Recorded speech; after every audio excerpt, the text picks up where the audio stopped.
الرجيم بسم الله الرحمن الرحيم يا أيها الناس اعبدوا ربكم الذي خلقكم والذين من قبلكم لعلكم تتقون صدق اللہ العظیم۔ سورۃ البقرہ آیت نمبر 21۔ وہ لوگ جو خدا اور معبود پر یقین رکھتے ہیں لیکن شرک میں مبتلا ہیں، مختلف چیزوں کی پوجا کرتے ہیں، مختلف چیزوں کی عبادت کرتے ہیں، مختلف مخلوقات سے دعائیں، منتیں اور مدد مانگتے ہیں، تو ان کے لیے اللہ تعالیٰ نے ان مبارک آیات میں ان کو غور و فکر کی دعوت دی کہ دیکھو، عبادت تو صرف اس کی ہو جو پالنے والا ہے،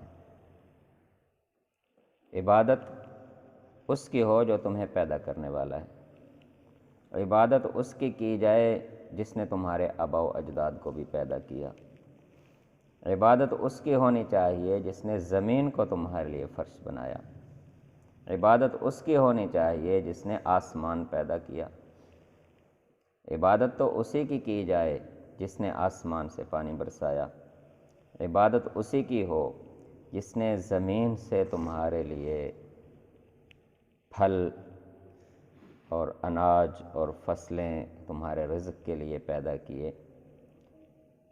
اب جب اس بات پر غور و فکر کرو گے کہ زمین کا بنانے والا کون ہے، آسمان کا بنانے والا کون ہے، تو پھر وہ چھوٹی چھوٹی ہستیاں، وہ چھوٹی چھوٹی چیزیں جو خود اپنے وجود کے لیے زمین کی محتاج ہیں، جب تک زندہ ہیں تو زمین پر کھڑے ہوئے ہیں، مر گئے تو ان کو زمین میں دفن کر دیا گیا، اب کیا ان سے مانگا جائے گا؟ کیا ان سے دعا کی جائے گی یا ان کی عبادت کی جائے گی؟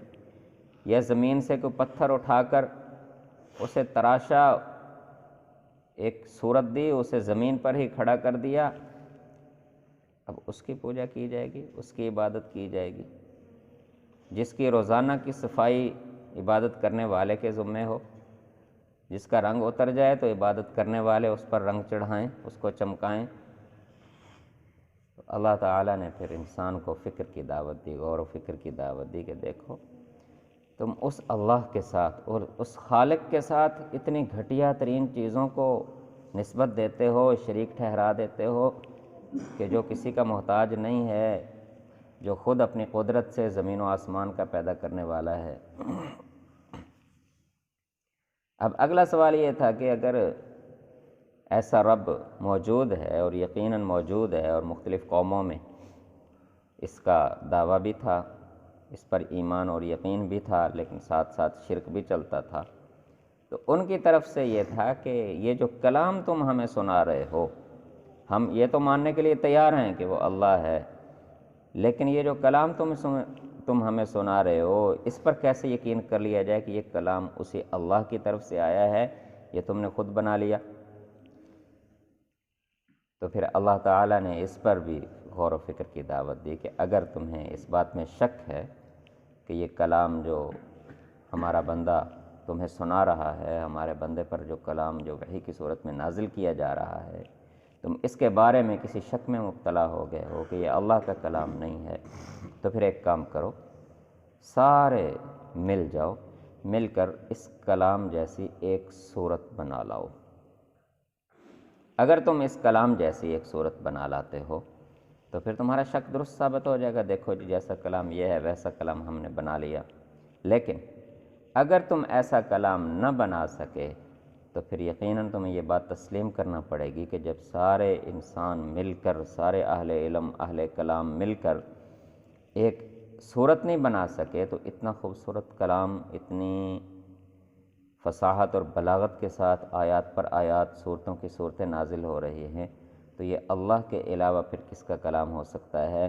جب اس بات پر یقین آ گیا کہ یہ کلام اللہ ہی کا ہے، تو پھر اب اللہ کی طرف سے جو تمہیں اشارتیں اور خوشخبریاں ہیں کامیابی کی، ان کو حاصل کرنے کے لیے اللہ کی عبادت کرو، اللہ کی اطاعت کرو، اور جن چیزوں سے اللہ تعالیٰ نے تمہیں بچنے کا حکم دیا ہے اور تمہیں سزا سے ڈرایا ہے کہ اگر یہ کام کرو گے تو تمہیں سزا ملے گی، تو پھر ان سے بچو، اپنے آپ کو بھی اس آگ سے بچاؤ۔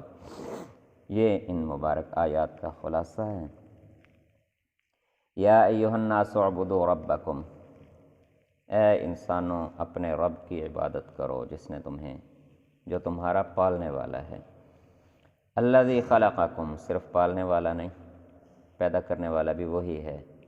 والذین من قبلکم، صرف تمہیں پیدا کرنے والا نہیں، وہ جو تم سے پہلے تھے انہیں پیدا کرنے والا بھی وہی ہے۔ لعلکم تتقون، تاکہ تم پرہیزگار بن جاؤ، تاکہ تم اس کے عذاب سے، اس کی سزا سے، اس کی جہنم سے بچنے والے بن جاؤ۔ الذی جعل لکم الارض فراشا، وہی رب تمہارا، وہی پالنے والا جس نے تمہارے لیے زمین کو فرش بنا دیا۔ والسماء بناء، اور آسمان کو تمہارے لیے چھت بنا دیا۔ وانزل من السماء ماء، اور آسمان سے پانی نازل کیا۔ فاخرج به من الثمرات رزقا لکم، اس پانی کے ذریعے سے پھر پھل، ثمرات اور میوے تمہارے رزق کے لیے پیدا کیے۔ فلا تجعلوا للہ اندادا، تو بس اب اللہ کے مقابلے میں کسی کو اس کا شریک نہ ٹھہراؤ، اللہ کے مقابلے میں کسی دوسرے کو معبود بنا کے کھڑا نہ کرو۔ وانتم تعلمون، اب یہ تو تم جان ہی چکے ہو کہ ایسی ہستی تو کوئی نہیں ہو سکتی کہ جو آسمان کو بھی پیدا کر سکے، جو سورج چاند ستاروں کو بھی پیدا کر سکے، جو زمین کو پیدا کر سکے۔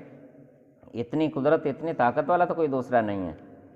وَإِن كُنتُمْ فِي رَيْبٍ مِّمَّا نَزَّلْنَا عَلَىٰ عَبْدِنَا، اور اگر تمہیں اس بات میں شک ہے کہ جو کچھ ہم نے اپنے بندے پر کلام اتارا ہے، جو اپنے بندے پر کلام نازل کیا ہے، اس کے بارے میں تمہیں شک ہے کہ اللہ کا کلام ہے یا نہیں ہے، تو پھر کوشش کر دیکھو، تم بھی بڑے صاحب کلام لوگ ہو، بڑی شعر و شاعریاں کرتے ہو، بڑا فصاحت و بلاغت کا دعویٰ ہے، فَأْتُوا بِسُورَةٍ مِّن مِّثْلِهِ، اس جیسی ایک صورت ہی بنا لاؤ پھر۔ وَادْعُوا شُهَدَاءَكُم مِّن دُونِ اللَّهِ، اور اللہ کے علاوہ جسے بھی پکار سکتے ہو بلا لو، جسے بھی بلا سکتے ہو بلا لو، ان کنتم صادقین، اگر تم سچے ہو اپنے اس دعوے میں۔ فَإِن لَّمْ تَفْعَلُوا، پھر اگر تم ایسا نہ کر سکو کہ اس کلام جیسی ایک صورت بھی نہ بنا سکو، وَلَن تَفْعَلُوا، اور میں پہلے ہی اعلان کرتا ہوں کہ تم ایسا کر بھی نہیں سکو گے۔ تو جب نہیں کر سکے تو اب تو یقین آ گیا نا کہ یہ کلام کسی انسان کا نہیں ہے۔ جب سارے انسان مل کر نہیں بنا سکے تو ایک کیسے بنا لے گا؟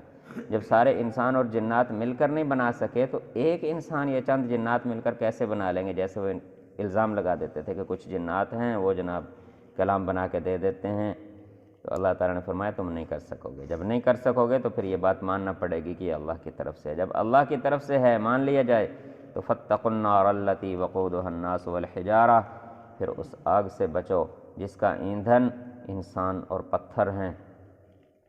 اعدت للکافرین، اور کافروں کے لیے تیار کی گئی ہے۔ وبشر الذین آمنوا، اور خوشخبریاں سنا دو، بشارتیں سنا دو ان کو جو مان لیں، جو ایمان لے آئیں پھر اس چیز پر اور شرک سے تائب ہو جائیں، پھر اللہ کی عبادت کریں۔ وعملوا الصالحات، نیک اعمال کرنے میں لگ جائیں۔ ان لہم جنات تجری من تحتها الانہار، کہ ان کے لیے باغات ہیں جن کے نیچے سے نہریں بہہ رہی ہیں۔ کلما رزقوا منها من ثمرۃ الرزق، جب بھی انہیں رزق کے طور پر کھانے کے لیے کوئی پھل دیے جائیں گے، قالوا هذا الذي رزقنا من قبل، تو وہ دیکھتے ہی کہیں گے یہ تو ہم پہلے بھی کھا چکے ہیں، یہ تو ہم دنیا میں بھی کھا چکے ہیں۔ وَأُتُوا بِهِ مُتَشَابِهًا، اور ان کو متشابہ صورت کے، ملتی جلتی صورتوں کے پھل دیے جائیں گے، لیکن ذائقے اور ہوں گے۔ تعارف ہے دنیا میں ان کی صورتیں ہیں ان پھلوں کی، لیکن اصل ذائقے، اصل حقیقت وہیں پر ہوگی۔ اللہ تعالی ہم سب کو نصیب فرمائے۔ وَلَهُمْ فِيهَا أَزْوَاجٌ مُطَهَّرَةٌ، اور ان کے لیے وہاں پر پاکیزہ جوڑے ہوں گے، مردوں کے لیے پاکیزہ جوڑے، عورتوں کے لیے پاکیزہ جوڑ، پاکیزہ مرد، تو جو بھی نیک اعمال کرے گا انہیں وہاں پر پاکیزہ جوڑے عطا کیے جائیں گے۔ وَهُمْ فِيهَا خَالِدُونَ، اور وہ ہمیشہ ہمیشہ کی زندگی پھر وہاں پر گزاریں گے، جس کے بعد پھر موت کا اندیشہ نہیں ہوگا، موت کا خوف نہیں ہوگا۔ ایسی جوانی جو ہمیشہ رہنے والی، اس کے بعد بڑھاپے کا تصور نہیں ہوگا۔ ایسی صحت جس کے بعد بیماری کا خطرہ ختم ہو جائے گا۔ ایسی پاکیزگی جس کے بعد بدبو یا ناپاکی کا خطرہ ختم ہو جائے گا۔ ایسی نعمتیں جن کے پھر ختم ہونے کا خطرہ ہمیشہ کے لیے ختم ہو جائے گا۔ جو تمہارا دل کرے، اللہ تعالیٰ فرماتے ہیں جو تمہارے دل میں آئے گا وہ تمہارے لیے وہاں پر موجود ہوگا۔ تو بس اس کے لیے اللہ تعالیٰ نے ہمیں اس دنیا میں بھیجا ہے، اس کی تیاری کے لیے۔ یہ آیت نمبر 21 سے سورہ البقرہ آیت نمبر 25 تک کا ہمارا آج کا سبق ہے۔ دعا ہے کہ اللہ تعالیٰ ہمیں ایمان و عمل کی زندگی نصیب فرمائے۔ اللہ تعالیٰ